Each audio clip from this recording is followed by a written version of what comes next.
આજે હું બનાવવાની છું બાળકોના ટિફિનમાં આપી શકીએ ને એવા વેજીટેબલ રોલ. તો મેં લીધી છે કોબી પત્તાને મેં આ રીતે પતલી પતલી કાપી લીધી છે. કાંદા અહીંયા મેં લીધા છે મરચાં મેં મોળા લીધા છે. આપણે ભજીયા બનાવીએ ને એ ગાજર અને શિમલા મરચાં.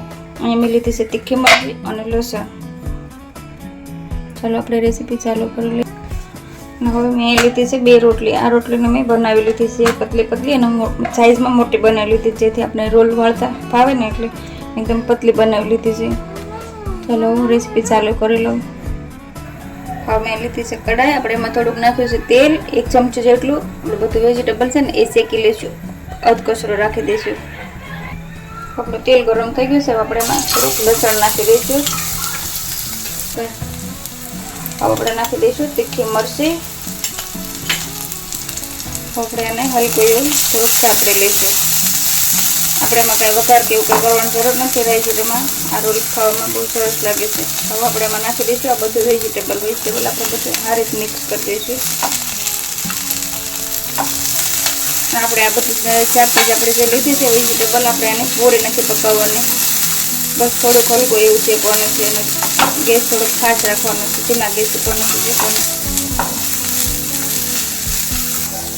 હવે આપણે આમાં થોડુંક નાખી દઈશું બ્લેક પેપર, મરી પાવડર. હવે આપણે નાખી દઈશું ઓરેગાનો. હવે હું નાખી દઈશું એમાં ચીલી ફ્લેક્સ. હવે આપણે એમાં થોડુંક નાખશું નમક આપણે સોસમાં હોય એટલે આપણે નમક ઓછું નાખશું. હવે આપણે અહીંયા 1 ચમચી જેટલો નાખશું શેઝવાન ચટણી. આપણે થોડુંક અડધી ચમચી જેટલું નાખશું ડાર્ક સોયા સોસ. 1 ચમચી નાખશું આપણે પિઝા ટોપિક જે પિઝામાં લગાડવી છે ને એ. 1 ચમચી નાખશું આપણે ટામેટા સોસ.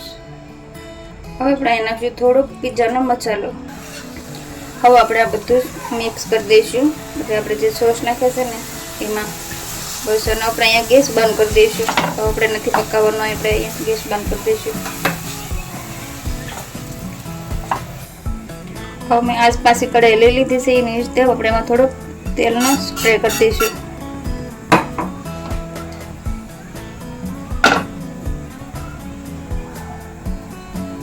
આપણે રોટલીને શેકી લઈશું.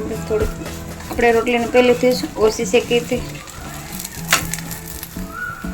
તો મેં 2 રોટલી શેકી લીધી છે. ચાલો આપણે એમાં મસાલો ભરીને રોલ બનાવી લઈશું. તો મેં રોટલી લઈ લીધી છે. આપણે એમાં 1 ચમચી જેટલું નાખશું વેજ મિયોની. અને આપણે 1 ચમચી જેટલું નાખી દઈશું ટામેટા સોસ. આપણે 1 ચમચી નાખશું પિઝા ટોપિક.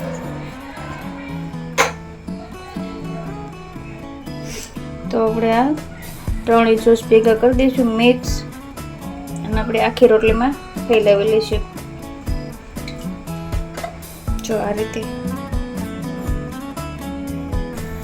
જો આપણે સોસ પાથરી દીધો છે. હવે આપણે બધો બનાવેલો મસાલો છે ને એ આ રીતે વચ્ચે પાથરી દઈશું.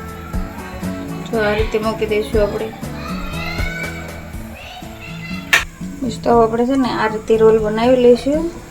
જો આ રીતે આપણે ટિફિનમાં આપીએ ને તો આ રોલ છે ને વિખાય નહીં, એટલે આપણે રોટલીની સાઈઝ મોટી રાખવાની. જો તો મેં 2 રોલ આ રીતે વાળી દીધા છે. અને ચાલો આપણે રોલને શેકી લેવી. આપણે આ જ કઢાઈમાં થોડોક તેલનો સ્પ્રે કરી દઈશું. આપણે આ રોલ છે ને એને પહેલાં આપણે ઉલટા રાખી દઈશું, એટલે પેલો પગ સારી રીતે શેકાઈ જાય ને તો આ રોલ છે ને એકદમ ટાઈટ બની જાય અને વિખાય નહીં ટિફિનમાં આપે ને તો. આપણે ઉપરથી પણ થોડોક તેલનો સ્પ્રે કરી દઈશું. તો આપણે આ રોલને ધીરે ધીરે પલટાવી લઈશું. તો આ રીતે ફેરવી લઈશું.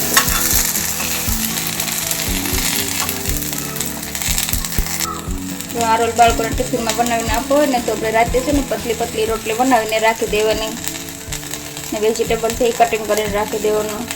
બસ ફટાફટ બનીને તૈયાર થઈ જાય બાળકોનું ટિફિન. જો તો આપણે અહીંયા રોલ છે ને શેકાઈને તૈયાર થઈ ગયા છે. ગેસ બંધ કરી દીધો છે. આપણે રોલને બહાર કાઢી લઈશું. તો આપણે રોલ બની ગયા છે. આપણે રોલને આ રીતે વચ્ચેથી કટ લગાવી દઈશું.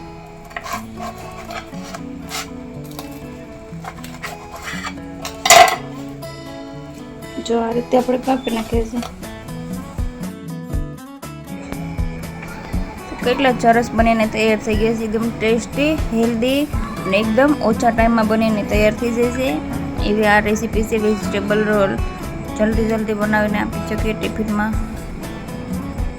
હું લઈ લઉં લંચ બોક્સ. મેં લીધું છે લંચ બોક્સ. એમાં આપણે મૂકી દઈશું આ રીતે પેપર. પછી આપણે મૂકી દઈશું એમાં રોલ આ રીતે. હવે આપણે ઉપરથી નાખી દઈશું થોડોક સોસ. હવે આપણે થોડુંક ઉપરથી નાખી દઈશું મયોની. તો આ મારા બાળકોનું ટિફિન બનીને તૈયાર છે. તમને મારી આ રેસીપી પસંદ આવી હોય તો લાઈક, શેર, સબસ્ક્રાઈબ જરૂરથી કરી દેજો.